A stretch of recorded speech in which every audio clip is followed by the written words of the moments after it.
Martial Peak Chapter 5342. May kalahating buwan pa bago dumating ang Great Evolution Pass, kaya hindi nagmamadali si Yang Kai na salakayin ang kalapit na dalawang Black Ink Nests. Ang mas ikinakuryos niya ay kung ang defensive line ba ng Black Ink Clan ay talagang kasing epektibo ng kanilang inakala. Sa ilalim ng kanilang kontrol ng Black Ink Nest na ito, hindi magiging mahirap para sa kanila na i-verify ito.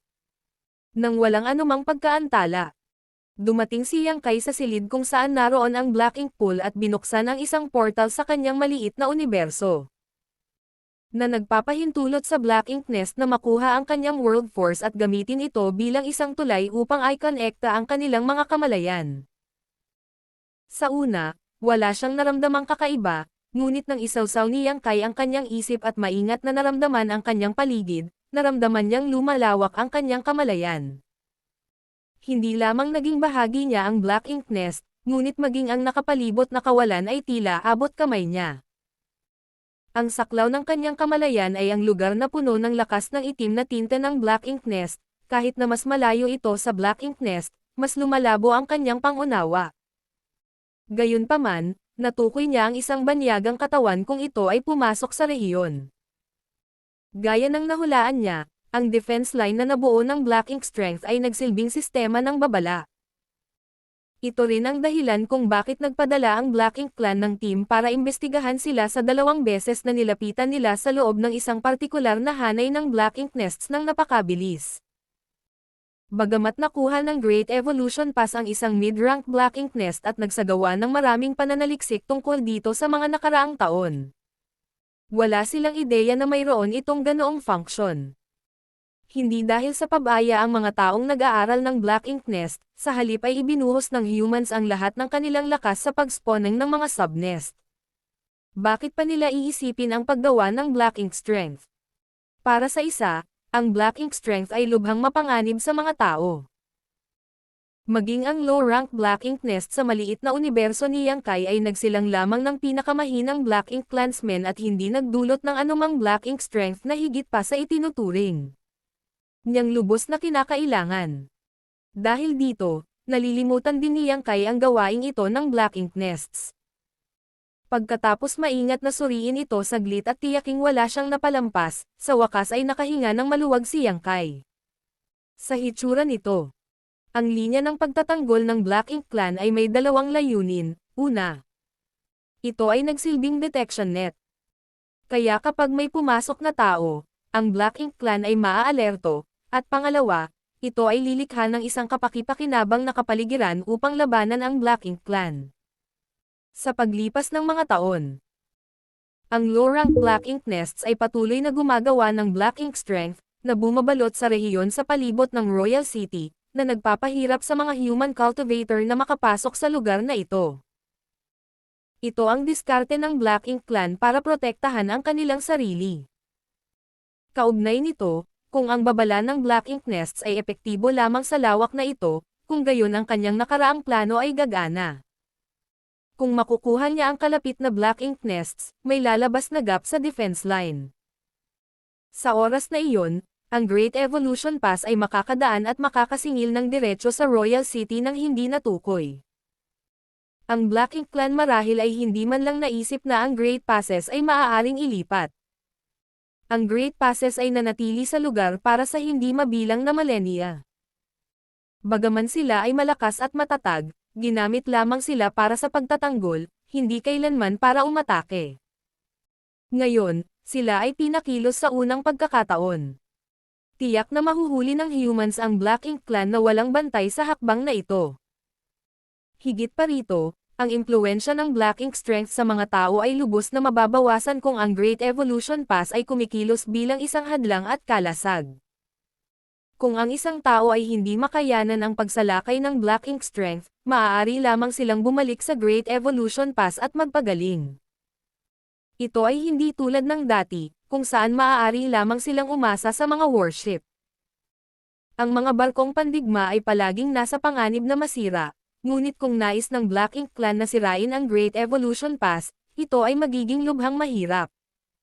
Biglang may nagmadaling yabag mula sa labas. Bumalik sa katinoan si Yang Kai at tumingin sa pasukan. Nagmamadaling pumasok si Shen Ao at tumingin kay Yang Kai na may tame time na ekspresyon. Squad leader, sinabi ni Bai Yi na may paparating na Black Ink Clan team. Ilan? Tanong ni Yang Kai. Nakakagulat naman. Nakuha lang namin itong Black Ink Nest, at ngayon ay paparating na ang Black Ink Patrol. Napansin ba ng isa sa malapit na Black Ink Nests ang kaguluhan at pumunta para mag-imbestiga? Napakabilis ng bukang liwayway at ganap na napigilan ang pagbagsak mula sa kanilang pag-atake. Kaya malabong mapansin, lalo na't kahit na ang pinakamalapit na Black Ink Nests ay medyo malayo at may makapal na ulap ng Black Ink Strength sa pagitan nila. Logically speaking, dapat imposible para sa kanila na makakita ng anuman. Mga ad ng pub future. Hindi ko alam, umiling si Shen Ao. Si Yang Kai ay nagmamadaling lumabas at hindi nagtagal ay dumating sa labas. Ang 7th Order Masters of Dawn ay nagtatago sa pasukan ng Black Ink Nest, tinatago ang kanilang mga aura. Nang makitang dumating si Yang Kai, kumaway si Bai Yi sa kanya at itinuro ang isang tiyak na direksyon. Itinoon ni Yang Kai ang kanyang tingin, gamit ang Demon Eye of Annihilation, at napansin ang isang Black Ink Clansman na talagang lumilipad patungo sa kanila. Isa lang. Sa lugar na ito, kung saan gumagalaw ang lahat sa mga pangkat na hindi kukulangan sa isang dosina, medyo kakaiba na makita ang isang nag-iisang Black Ink Clansman na kumikilos ng ganito. Sa paghusga sa papalapit na aura, ito ay isang feudal na Panginoon, at tila sila ay dumiretso sa partikular na Black Ink Nest na ito. Damn it. Noong una, gusto ni Yang Kai na mabilis na makuha ang dalawang malapit na Black Ink Nests para maghanda para sa pag-atake ng Great Evolution Pass. Ngunit hindi niya inaasahan na mangyayari ang gayong hindi inaasahang pangyayari. Magkagayunman, dahil ang Black Ink Clansman na ito ay kumakatok sa kanilang pintuan, si Yang Kai at ang kanyang squad ay walang pagpipilian kundi patahimikan siya. Ang inookupahang Black Ink Nest ay may malaking depekto, na ang mga Black Ink Clansmen dito ay ganap na nabura. Dahil wala ni isang Black Ink Clansman na nagbabantay sa lugar na ito, kung ang kabilang partido ay maging kahit kaunting kainahinala, malamang na matanto niya na may mali. Gayunpaman, walang magawa si Don tungkol dito. Hindi maaaring hilingin ni Yang Kai kay Shen Ao at sa iba pa na itago ang kanilang mga sarili dahil ang pagkakaiba sa pagitan ng mga tao at ng Black Ink Clan na aura ay masyadong malaki. Hindi rin magkatugma ang kanilang pangangatawan. Maraming Black Ink Clansmen ang may mga humanoid na anyo, at bagamat ang ilan ay kasing laki ng tao, karamihan sa kanila ay mas matangkad at kahanga-hanga, na may iba't ibang mga bingkong hugis.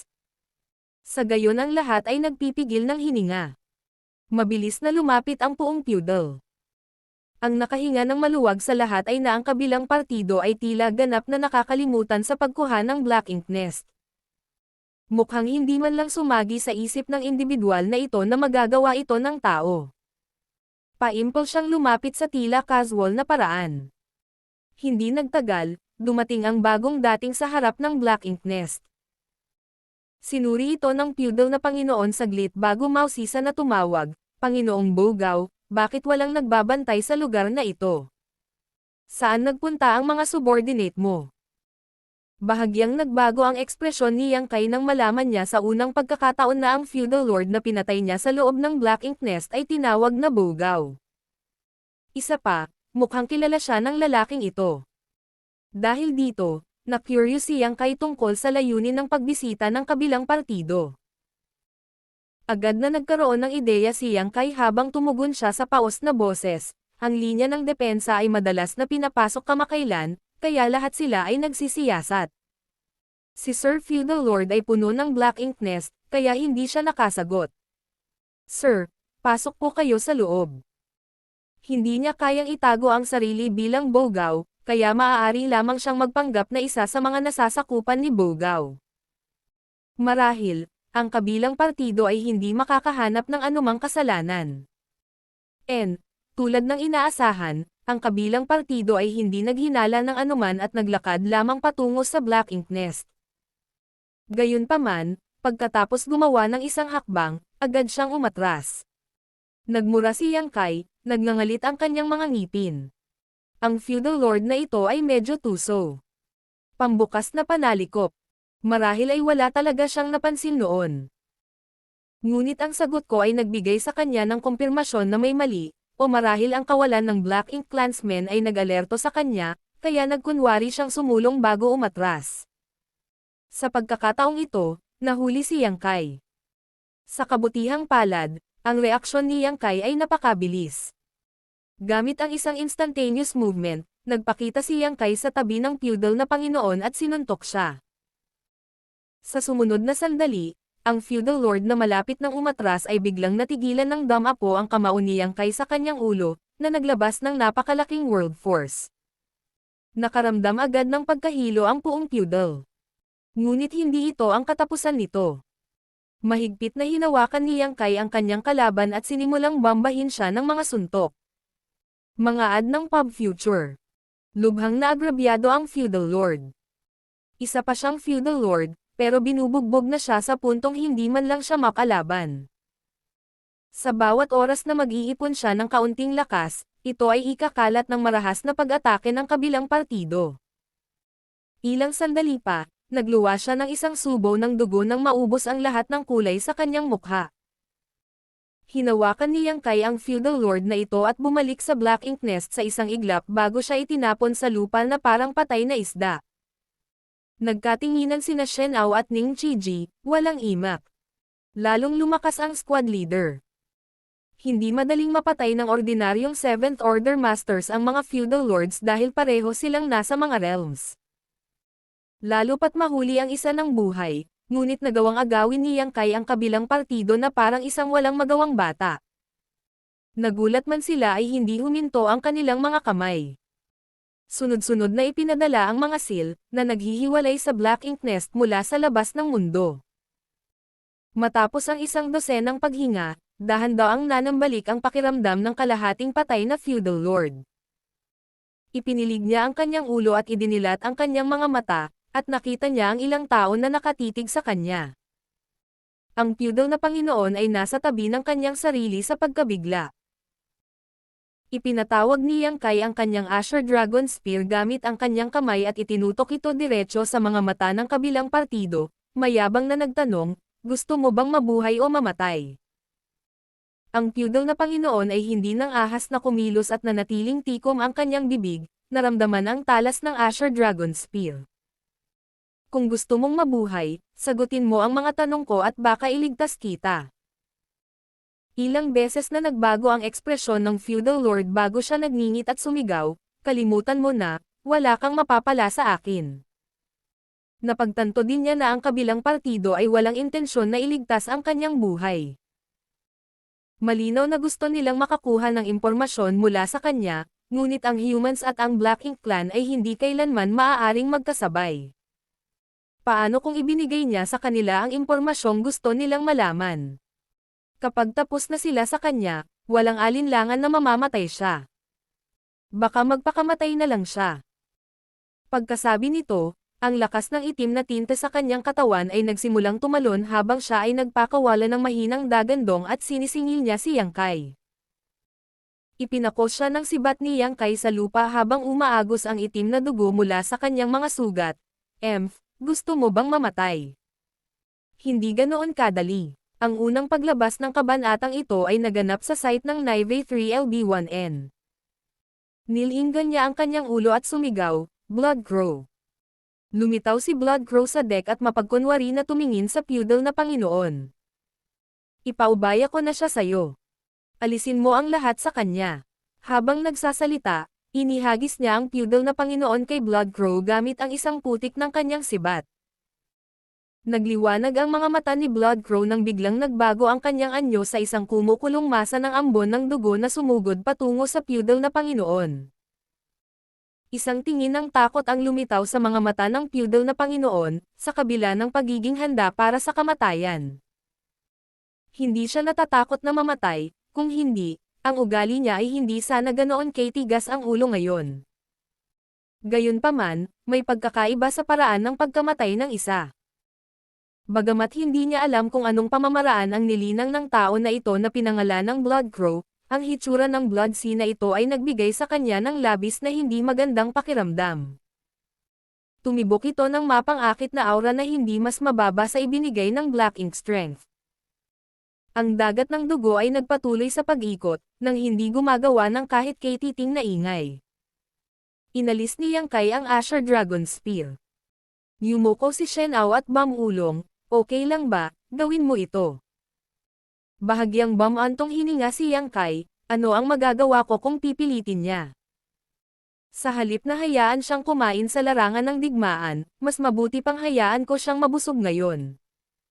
Kung walang ibang pagpipilian, ako na mismo ang hahawak nito.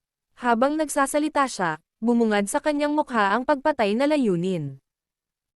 Hindi magpapakita ng awa si Yang Kai kung talagang nasira ang Blood Crow ng Black Ink Strength. Pagkaraan ng ilang sandali, ang umiikot na Blood Sea ay nagtagpo at nagtransform pabalik sa anyo ng Blood Crow. Ang Feudal Lord na napapalibutan ng Blood Sea ay wala kahit saan.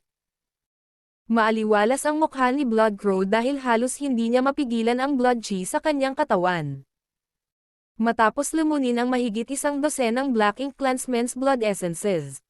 2 sa mga ito ay mga feudal lords. Halos hindi na siya kumapit. Kahit papaano. Martial Peak Kabanata 5343. Sa deck, casual na inihagis ng Blood Crow ang 2 space ring kay Yang Kai. Nahuli sila ni Yang Kai at sinuri sila. Ang 1 space ring ay medyo ordinaryo. Wala itong anumang partikular na kapansin-pansin, na naglalaman ng normal na halaga ng kayamanan na taglay ng isang feudal na Panginoon. Ang kabilang space ring, sa kabilang banda, ay medyo kapansin-pansin. Ang lalaking ito ay may load. Ang pangalawang space ring ay napuno ng lahat ng uri ng mapagkukunan, sapat na upang masilaw kahit si Yang Kai. Bagamat nakakita na si Yang Kai ng mga kahangahangang bagay at kabundukan ng kayamanan, hindi niya maiwasang mabigla sa yaman nitong feudal na Panginoon. Ang mga feudal lords na nakilala niya noon ay hindi ganoon kayaman. Paglilinaw ng Blood Crow, hindi sa kanya ang mga iyon. Ang unang space ring ay kanya, at ang pangalawa ay kinuha mula sa Black Ink Nests. Anong ibig mong sabihin? Itinaas ni Yang Kai ang kanyang ulo at nagtanong. Siya ay may ilang mga hula, ngunit walang tiyak. Sumigaw si Blood Crow bago nagpatuloy, ang taong ito ay nagmula sa Royal City at inatas ang mangolekta ng mga mapagkukunan mula sa Black Ink Nests. Ilagay natin sa ganitong paraan, ang Black Ink Nest sa paligid ay pag-aari ng mga individual na feudal lords. Ipapadala ng mga feudal lord na ito ang kanilang mga subordinate sa minahan para sa mga mapagkukunan. Ang isang bahagi ng mga mapagkukunang ito ay gagamitin ng kanilang mga sarili upang makagawa ng Black Ink Strength at palawakin ang linya ng depensa, habang ang iba ay itatabi. Panapanahong nagpapadala ang Royal City ng mga tao upang kolektahin ang mga natitirang mapagkukunang ito. Sa wakas ay naunawaan ni Yang Kai ang diwa ng bagay. Sa ngayon, ang mga mapagkukunan ay napakahalaga sa Black Ink Clan. Kung ito man ay para sa pagpapalawak ng defensive line. O muling pagbibigay ng mid-rank Black Ink Nests o kahit na ang high-rank Black Ink Nest, lahat sila ay nangangailangan ng napakalaking mapagkukunan. Kahit na ang Black Ink Clan ay nakakuha ng napakalaking halaga ng mga mapagkukunan sa loob ng millennia. Dahil sila ay nakulong sa Royal City, kailangan nilang maghanap ng paraan upang mapunan muli ang kanilang mga reserba. At ang source na iyon ay ang pagmimina ng Black Ink Clansmen sa Outer Ring. Hindi katakatakang biglang dumating dito mag-isa ang buong feudal. Nandito pala siya para mangolekta ng resources.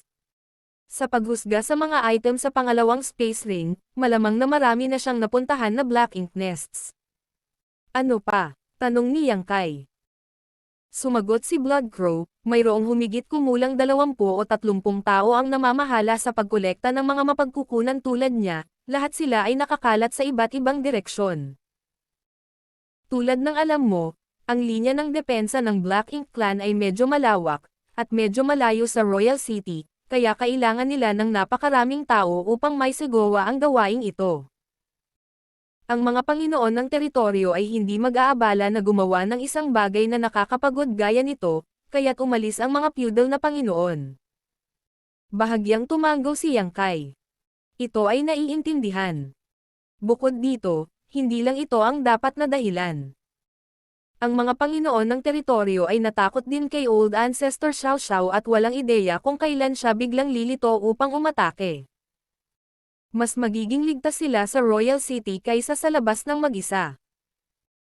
Kung ang isang territory lord ay bumangga sa Old Ancestor Xiao Xiao habang malayo sa Royal City, mamamatay lang sila ng walang kabuluhan.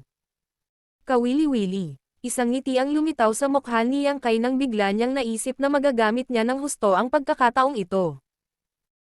Noong una, binalak niyang gamitin ang parehong paraan tulad ng huling pagkakataon upang ibagsak ang dalawang magkatabing black ink nests. Ngunit ang paggawa nito ay nangangailangan ng napakaraming hindi nakokontrol na mga variable. Malaki ang papel ng swerte sa pag-agaw nila sa black ink nest na ito nang hindi napapansin. Mga ad ng pub future. Kung paulit-ulit nilang nilalaro ang parehong trick, at sa ilang kadahilanan, naging mapagbantay ang Black Ink Clan, tumaas ng husto ang panganib na malantad. Ngunit ang bagong impormasyong ito ay nagbigay kay Yang Kai ng pagkakataong gumamit ng ibang paraan. Nasaksihan ng L1 Legon ang unang publikasyon ng kabanatang ito sa Enyo Euro LB1N.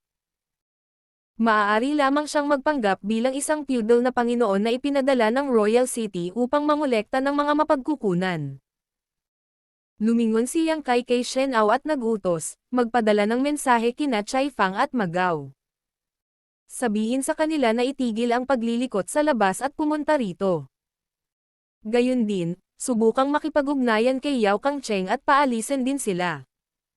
Oo. Mabilis na naglabas si Shen Ao ng ilang space beacon at nagpadala ng mga mensahe. Hawak ang space ring sa kanyang kamay, sinimulan ni Yang Kai ang paghaplos sa kanyang baba, nagmumuni-muni. Nang makita ni Bai Yi at ng iba pa ang kanyang mga mata na lumibot sa paligid, agad nilang naintindihan na may binabalak siya, kaya hindi na nila siya inistorbo. Hindi nagtagal, itinaas ni Shen Ao ang kanyang ulo at nagulat. Si Chai Fang at Magao ay nagpadala ng kanilang mga tugon. Darating sila sa kalahating araw, ngunit hindi ko pa rin makontak si Yao Kangcheng. Kumunat ang noo ni Yang Kai. Ang mga aksyon ni Yao Kangcheng ay may hangganan sa kawalang ingat, ngunit dahil hindi niya ito makontak, umaasa lang si Yang Kai na magiging maayos ang lahat para sa kanya at sa kanyang squad. Sabay-sabay kayong magbabantay sa labas. Samantala, mananatili akong magbabantay sa gitnang lugar, utos ni Yang Kai bago pumasok sa Black Ink Nest. Sa kubyerta, tinapik ng Blood Crow ang kanyang tiyan bago tumalikod at bumalik sa cabin dahil kailangan pa niyang pinuhin ng maayos ang blood essence na kanyang nakonsumo. Isang lamig ang bomb-alot sa gulugad ng lahat nang makita ito. Makalipas ang kalahating araw, si Yang Kai, na nagbabantay mula sa loob ng Black Ink Nest, ay malabo na naramdaman ang isang banyagang katawan na pumapasok sa hanay ng pagtuklas ng Black Ink Nest at agad na nagpadala ng mensahe, na ang natitirang bahagi ng Dawn ay nasa mataas na alerto. Ngunit ilang sandali matapos ang unang kaguluhan, naramdaman ni Yang Kai ang isa pang katawan na pumapasok sa linya ng depensa. Alam ni Yang Kai na iyon ang Old Turtle at Profound Wind Squads. Gaya ng inaasahan niya, isang pangkat ng mga tao ang palihim na dumaan sa ilang sandali. Ang pinuno nila ay walang iba kundi si Chai Fang. Si Chai Fang ay medyo matalino. Alam niya na ang bapor pandigma ay magiging masyadong kapansin-pansin. Kaya tulad ni Don, inalis niya ang bapor pandigma at dinala ang lahat sa ibaba ng 7th Order sa kanyang maliit na universo nang pumasok sila sa perimeter. Dumating lamang siya kasama ang ilang 7th Order Masters. Napansin na sila ni Bai Yi, na nagbabantay sa pasukan, at iginiya sila papasok. Nang makita niya si Yang Kai na nakaupo sa tabi ng Black Ink Pool, hindi maiwasan ni Chai Fang na mamangha. Agad niyang kinuyam ang kanyang kamao at bumati, "Brother Yang, itong si Chai ay umamin ng pagkatalo." Ilang araw na ring gumagala ang kanilang squad sa paligid. Sila rin ay nag-iisip na ibagsak ang isang Black Ink Nest at magtago sa loob ng linya ng depensa ng Black Ink Clan. Ngunit ito ay mas madaling sabihin kaysa gawin. Bagamat medyo malakas ang Old Turtle Squad, mahirap pa rin para sa kanila na tahimik na kumuha ng Black Ink Nest. Sa kabilang banda, nagawa iyon ni Don. Hindi na kailangang sabihin, si Yang Kai ay karapat-dapat sa pinakamaraming kredito para sa tagumpay sa mahirap na gawaing ito. Walang sino man ang kanyang kalaban sa iisang realm, kaya mabilis niyang madudurog ang isang feudal na Panginoon, na mahalaga sa paggalaw ng hindi natukoy. Napakabait mo. Nagpatuloy si Yang Kai, mangyaring maghintay ng ilang sandali, ang Profound Wind Squad ay malapit nang dumating. Bahagyang tumango si Chai Fang at inakay ang kanyang squad sa Dawning Light. Pagkatapos mag-isip tungkol dito, pinalabas din niya ang kanyang mga miyembro ng squad mula sa kanyang small universe. Hindi tulad ni Yang Kai, na ang maliit na universo ay may matibay na pundasyon, ang kanyang maliit na universo ay nakaramdam ng bahagyang namamaga matapos mapanatili ang napakaraming Open Heaven Masters sa loob. Kung siya ay makaharap sa isang kaaway at mapipilitang lumaban, si Chai Fang ay magkakaroon ng ilang problema sa pagpapalipat-lipat ng kanyang world force, na haantong sa isang matinding pagbaba sa kanyang lakas. Sa ganitong mga kalagayan, maaaring matalo lang siya sa laban na dapat ay madali niyang naipanalo. Ilang sandali lang ay dumating na rin ang Profound Wind Squad. Ang lahat ay nagtipon maliban sa mga Snow Wolves. Pagkatapos magtanong-tanong, sa wakas ay nalaman ni na Chai Fang, at magaw na pinangunahan ni Yao Kangcheng ang kanyang squad ng mas malalim sa linya ng depensa ng Black Ink Clan. Mga ad ng Pub Future. Dahil dito, medyo nabahala sila. Bagamat walang Black Ink Nest sa inner ring ng defense line at maaaring mas mahirap itong matukoy, palaging may pagkakataon. Kung bumangga sila sa isang malaking grupo ng Black Ink Clansmen, maaaring maging mapanganib ang mga bagay para sa kanila. Gayunpaman, ang mga bagay ay wala sa kanilang mga kamay dahil hindi nila ito maabot. Nang hindi nag-iisip tungkol dito, dumiretso si Chai Fang sa punto, "Brother Yang, bakit mo kami pinatawag dito? Anong order mo?" Nakangiting sagot ni Yang Kai, "Hindi ako nangangahas na utusan ka, ngunit kailangan ko ang iyong tulong." Tumango si Magaw pagkatapos marinig ito, "Kuya Yang, kung may kailangan ka, huwag mag-atubiling magsalita. Dahil lahat tayo ay may tungkulin sa pagmamanman, natural na dapat tayong tumulong sa isa't isa. Pagkatapos ay puputulan ako. Ganito kasi. Naobserbahan ko sa labas na. Bagamat ang Black Ink Clan ay ganap na namuhunan sa pagtatayo ng defense line na ito gamit ang Black Ink Strength, dahil masyado nilang pinalawak ito, hindi ito masyadong mahigpit. Hanggat maaari nating makuha ang tatlong katabing Black Ink Nests, mabubulag natin ang mga mata ng Black Ink Clan at magkakaroon ng pagkakataon ng Great Evolution Pass na tahimik na dumaan at tumungo sa Royal City nang hindi napapansin. Habang nagsasalita, tinapik niya ang sahig. Ito ang una. Kakailanganin nating ibagsak ang dalawa pang malapit, ngunit kailangang manatili dito si Don kung sakaling may mangyari. Kaya, kailangan ko ang iyong tulong upang makuha ang iba pang mga pugad. Nagkatinginan sina Magaw at Chai Fang bago tumango bilang pagsunod. Dagdag pa ng una, dahil pinatawag tayo ni Brother Yang dito, tiyak na may plano siya, di ba? Anong gusto mong gawin natin? Nagsimulang magpaliwanag si Yang Kai, "May plano ako. Noong una, pinaplano kong gamitin ang parehong trick na ginamit ko upang makuha ang pugad na ito, ngunit ngayon ay mayroon na akong mas mahusay na ideya. Dati, isang feudal lord ang dumating dito. Sunod, ipinaliwanag ni Yang Kai kung ano ang nangyari sa bagong dating na feudal lord. Nagtaas ng kilay si Magaw, nangongolekta ng mga mapagkukunan.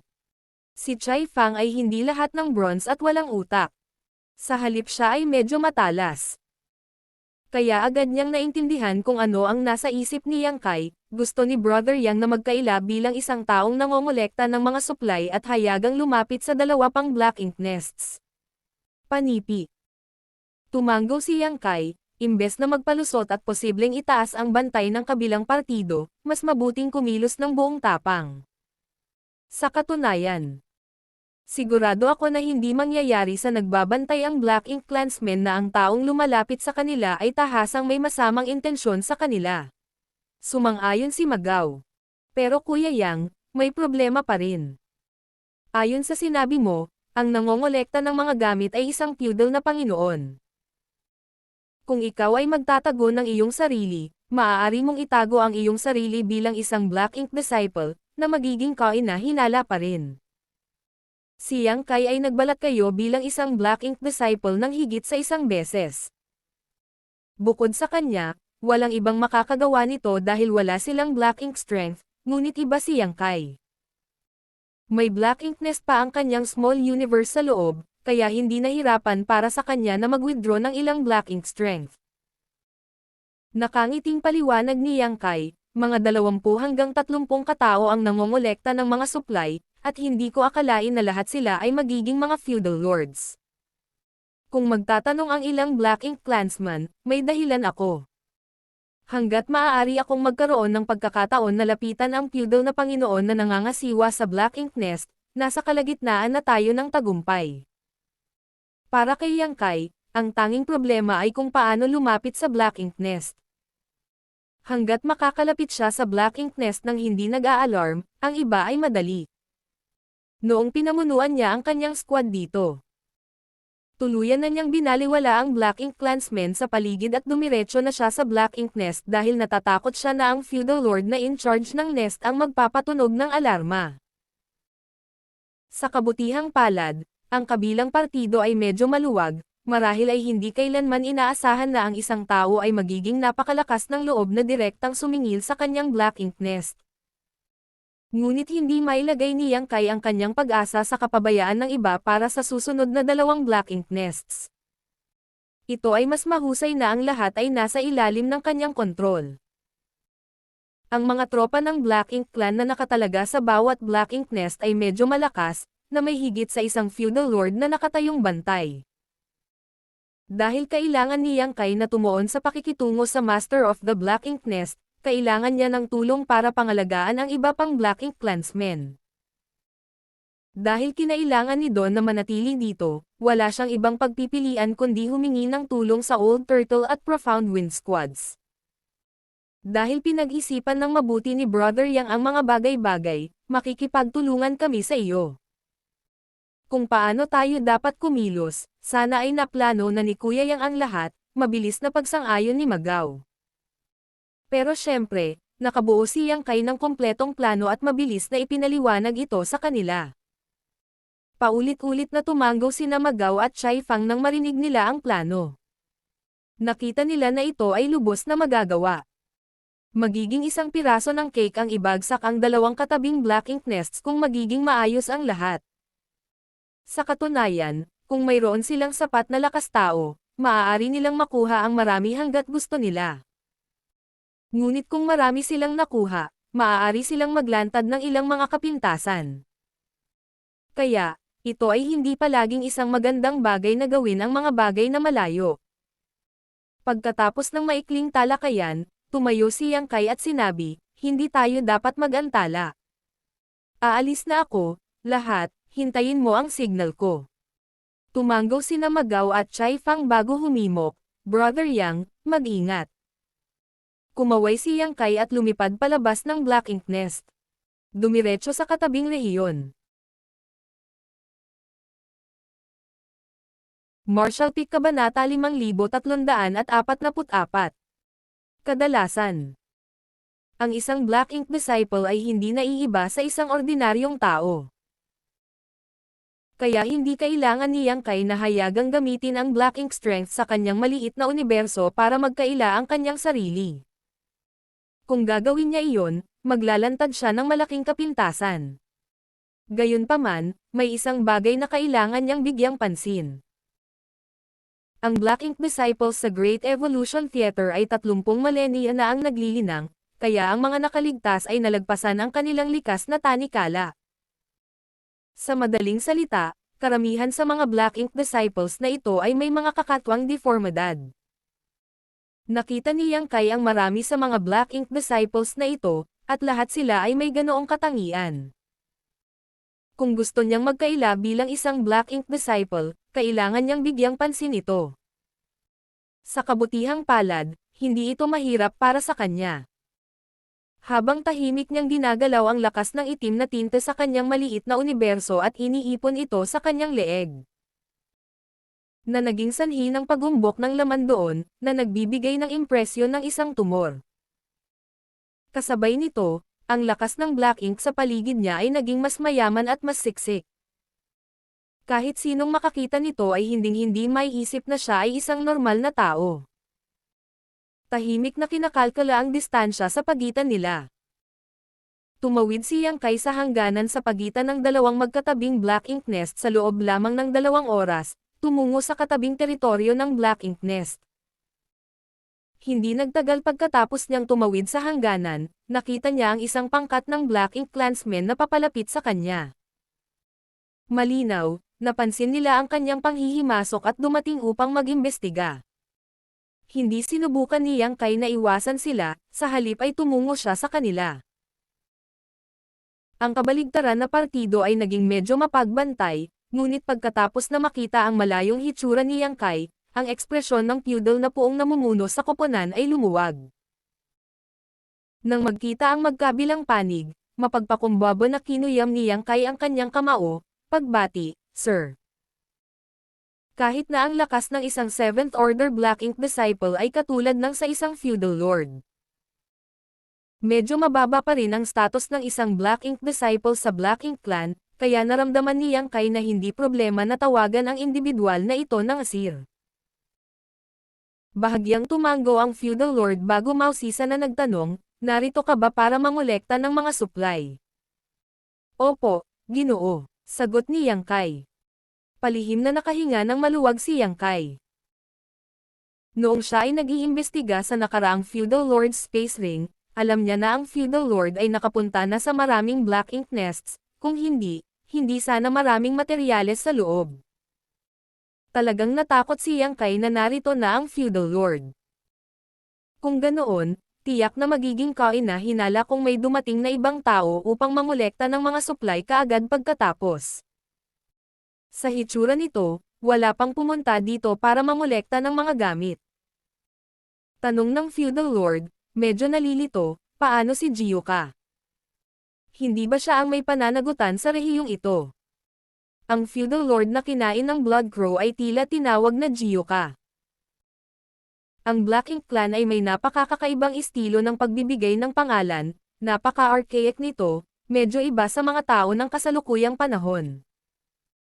Marahil sila ay naimpluwensyahan ng mga tao noong panahong iyon. Pinilit na ngumiti si Yang Kai habang nagbibigay ng dahilan.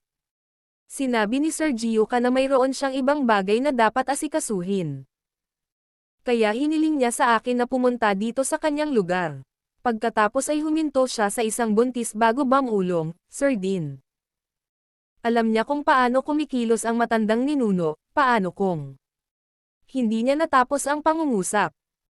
Nag-assume lang siya ng tingin na nagsasabing you understand it, right? Mga ad ng pub future.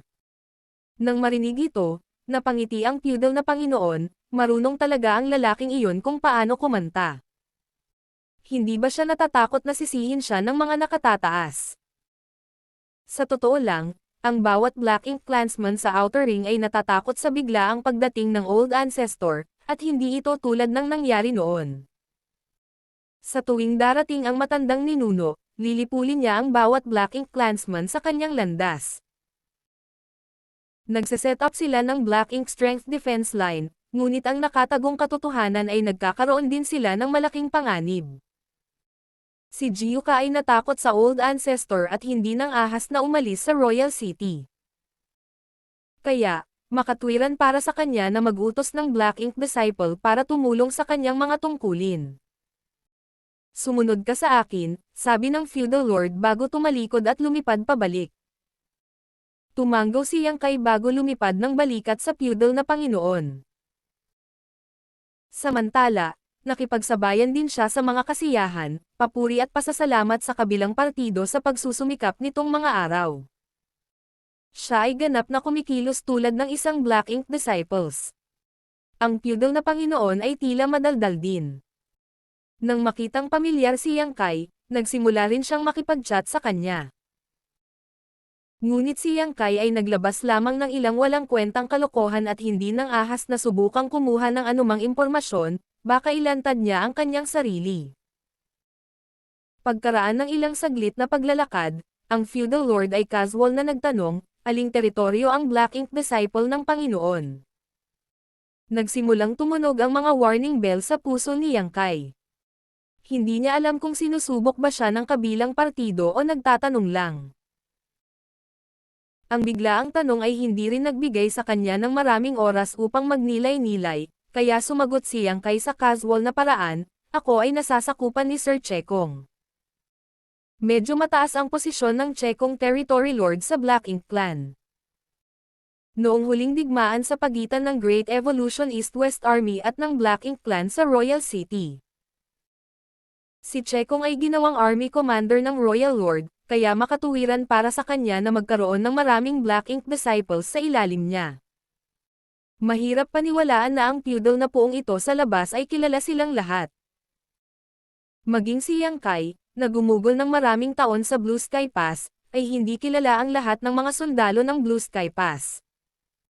Kung tutuusin, napakarami nila. Kung ito ay totoo kahit na para sa kanya, ang parehong ay dapat na totoo para sa Black Ink Clan. Ang kabilang partido ay dapat na casual na nagtanong, kaya hanggat hindi siya nagsisiwalat ng masyadong maraming mga pagkukulang, hindi ito dapat maging isang problema. Ngunit walang ideya si Yang Kai kung pamilyar ba ang feudal lord na ito kay Chekong o hindi. Nang marinig ang tugon ni Yang Kai, hindi napigilan ng feudal lord na tumingin kay Yang Kai, nakasimangot, ikaw ang Black Ink Disciple ni Sir Chekong. Bakit hindi kita nakita dati? Subordinate din ba ni Chekong ang lalaking ito? Mapapahamak ako. Palihim na sinumpa ni Yang Kai ang kanyang malas. Noong una ay naisipan niyang gamitin ang pangalan ni Chekong, ngunit ngayon ay tila pumitas lang siya ng bato at binasag ito sa kanyang paa. Kung talagang subordinate ni Chekong itong feudal lord, siguradong makikilala niya ang Black Ink Disciples sa ilalim ni Chekong. Nang mapansin ang paghihinala sa mga mata ng kabilang partido na lumalakas at lumalakas. Si Yang Kai ay agad na nagdagdag ng isang buntong hininga, ako ay nasa ilalim ni Sir Chekong ngayon, ngunit ako ay dating nasasakupan ni Sir Shechong. Matagal nang namatay si Shechong sa labanan sa Great Evolution Pass, kaya walang natitira upang i-verify ang kanyang pagkakakilanlan. Bilang isa sa mga dating subordinate ni Shechong, dahil namatay ang kanyang master sa labanan, tiyak na kailangang magpasakop si Yang Kai sa isa pang territory lord. So nasa Great Evolution Pass ka. Ang feudal lord sa wakas ay natagpo ang lohikal kung bakit hindi pa niya nakita ang Black Ink Disciple na ito dati. Sa totoo lang, tumanggaw si Yang Kai sa kanyang paninindigan, ngayon ay nakakainis itong feudal lord. Kung hindi lang siya nag-alala na ibigay ang sarili ng maaga, nasaksak na sana niya ang kanyang Asher Dragon Spear ng diretso sa bibig ng feudal na Panginoon. Maaaring pumasa sa paunang pagsisiyasat ang kwento ni Yang Kai, ngunit nanatili siyang nakabantay, dahil may depekto sa kanyang salaysay. Gaya ng inaasahan. Hindi tanga ang kabilang partido. Kaya sumimangot ang noo ng feudal lord habang nagtanong, nang pinangunahan ni Sir Hongdi ang army na umatras mula sa Great Evolution Pass, nagkaroon siya ng kasunduan sa 8th Order Human Masters.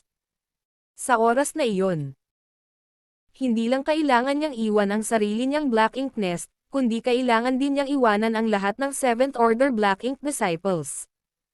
Paano ka nakaalis doon? Kung talagang nasa Great Evolution pa si Yang Kai, imposibleng lumitaw siya rito. Napabuntong hininga si Yang Kai, sinubukan naming lagpasan ang blockade ng Human Army para tulungan ang Royal City ng maraming beses, ngunit hindi kami nagtagumpay. Sa ikalawang labanan, ako ay malubhang nasugatan at nasa bingit ng kamatayan, kaya't wala akong ibang pagpipilian kundi ang humanap ng lugar upang itago ang aking sarili at patatagin ang aking mga pinsala. Hanggang sa umatras si Sir Hongdi mula sa Great Evolution Pass at dumaan doon ay nagawa kong muling sumali sa army. Siguradong mabibigo siya kung patuloy siyang nagsasalita ng sobra. Ang isang kasinungalingan ay mangangailangan ng higit pang mga kasinungalingan upang pagtakpan. Kung patuloy na tinatanong ng feudal na Panginoon si Yang Kai, hindi sigurado si Yang Kai kung maaalis niya ang kanyang mga pagdududa.